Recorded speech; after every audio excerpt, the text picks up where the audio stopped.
אהלן זה גל, גינוסר, לא יודע מה להגיד, אבל הוא הבמאי והיוצר של הסדרה צוללת.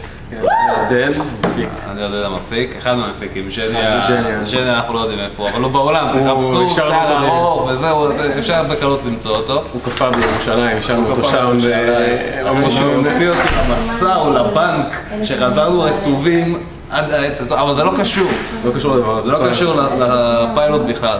זה פיילוט, בכלל באמת ברמה אחרת מפיילוט, נראה בסגנון אחר, מסדרות משטרה, ביטחון, פעולה שהיו בארץ. סדרה שעוסקת באגף החקירות. אגף חקירות, היא הרבה יותר עוסקת במובן הפסיכולוגי של החשוד מול החוקר, ולא בעונה של האקשן ופיו פיו.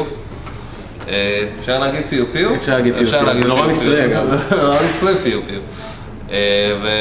תבואו, יש אחלה קאסט, מוריס כהן, עודד ליאופולד, רותם זיסמן, מעיין גולדברג, נאיל בשיר, יש מלא אנשים, תבואו, צילום מדהים, אחלה של תאורה, אחלה של ארט. יום ראשון איפה?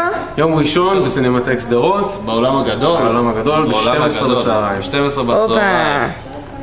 חיים. חיים.